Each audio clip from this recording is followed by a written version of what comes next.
Hey folks, Green Stuff Gav here. This week we've got an unboxing and it's a little bit different in the fact that I don't actually know what this is.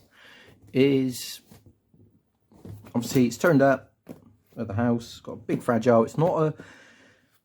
The We Print Miniatures guys are normally in small boxes, so I'm not entirely sure what we're opening here. So I thought we'd do it on camera, see what I got and have a discussion what it is. So, opening upside down as usual because you guys don't need to see my address. So it's a pretty standard box. There's no markings on it apart from an address label. Nothing. So, oh, okay. This is from Entoyment, war game shop down at Poole, and I put a pre-order in for a couple of items, and this is them. So I haven't played Marvel Crisis Protocol or actually seen the game or anything like that, but they are brilliant models, and I thought while I was doing a pre-order for something else, which you probably see, I thought I'd order these two because they were on pre-order. Now X-23 we know from the fantastic Logan film, and another unusual character in the fact that she started in a cartoon and then moved on to comics, very similar to Harley Quinn. X-23 was in one of the X-Men cartoons, the 2001, a clone of Wolverine. But yeah, be interesting to see what the model's like. So in fact, I think we'll do that. And it doesn't tell us who... I don't even know who Honey Badger is. I assume it's another clone. Gabriella Kinney. So yeah, it's a clone of Wolverine.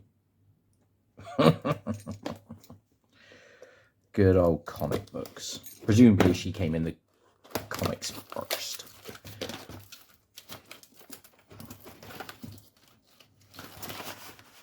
So, ooh. Now, the last time I looked at Marvel figures, they were resin, and then they were metal before that. So, I'm surprised that we've got two plastic sprues. Right, this has got to be Honey Badger.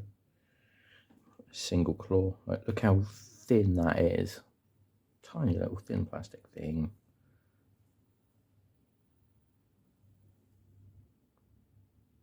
Alternate face, or is that they've shared? Not great detailing. X-23 is a bit better. You can actually see her face.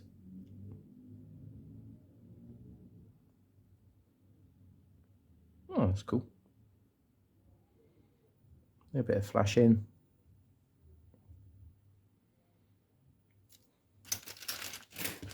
Four bases, nice bases though.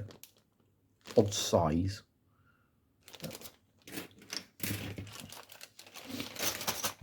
Mostly push fit. Tokens.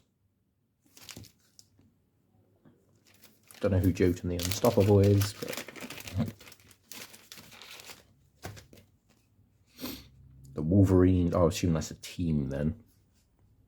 Team cards, perhaps.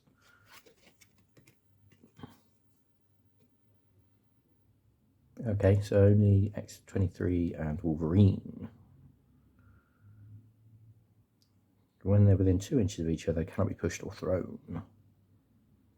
Can re-roll. Nice. I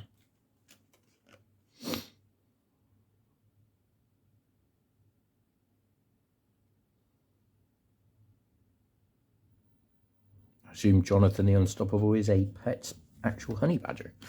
For Honey Badger. Awesome.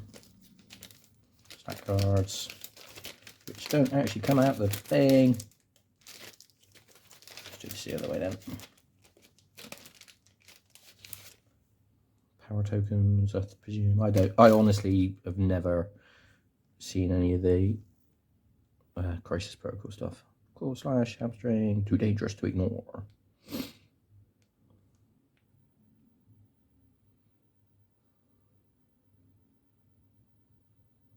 Nice.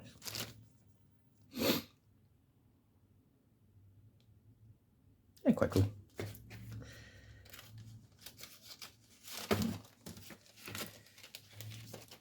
And what's this?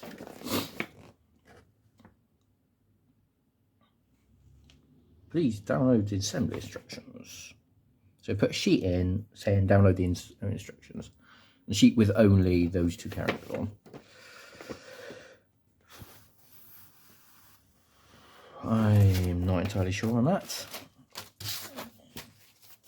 But no, cool models. Now, the main thing we bought this for, packaging, bits and pieces, let's have a look at that.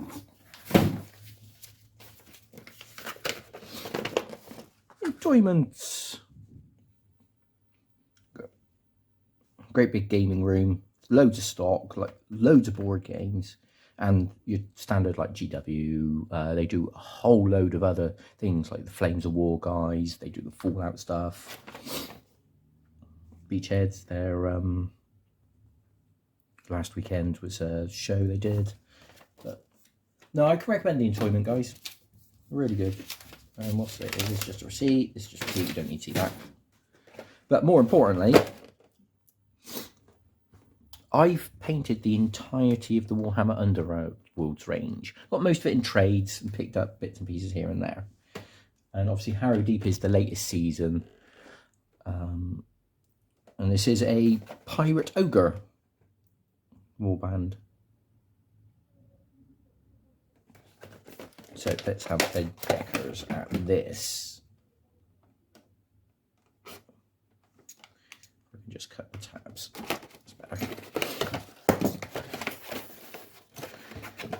So, Blackpowders, Buccaneers. Oh, now, one of the good things with Underworlds is all the crews have got different coloured sprues. So this is a darker grey than GW's normal. Look at the size of that base. I really love the Underworlds warbands for their bases. There's some fantastic basing. The Bone Reaper bases are some of my favourite. I wish they were available separate. Yeah, like tiny little details. Ogre.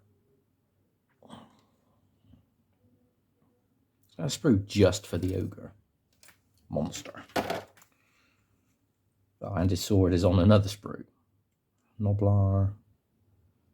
A couple of Noblars. Like, I'll give GW their due.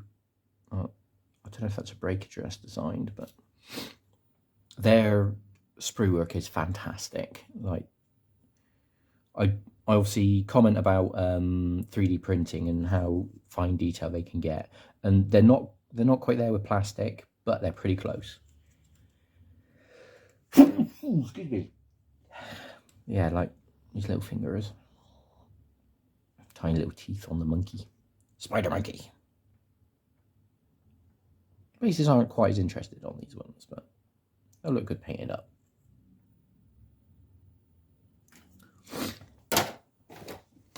And then cards. For those who don't know, Warhammer Underworlds is a mixture of a tabletop card game and a miniatures and a board game, really. You build a deck using cards you get with all the crews, and then yeah, that affects your gameplay. Destruction manual, 4 pages, 3 pages. Now, one thing I'm not keen on with the latest season is they've changed all the design of the cards. You've got objective cards and play cards, and they've changed the backgrounds, so all of the other cards will stand out. You have to sleeve everything. So I'm not even going to open those because I don't think I'm going to play the game anymore. The thing is, very similar to like Magic the Gathering, is CCG, you've got to buy the latest decks, which is fine. And they seem to have slowed down the amount that they're releasing them, which is good. Because it went to the point where every 2 weeks there was a new deck. But yeah, I'll still be getting them all and painting them. But like I say, there are some fantastic miniatures. Absolutely gorgeous. So, thanks for watching. Hopefully you've enjoyed looking at a couple different things, like I say, Underworlds and Crisis Protocol. Hopefully, yeah, it's been quite good for you guys. Thanks for watching and have fun.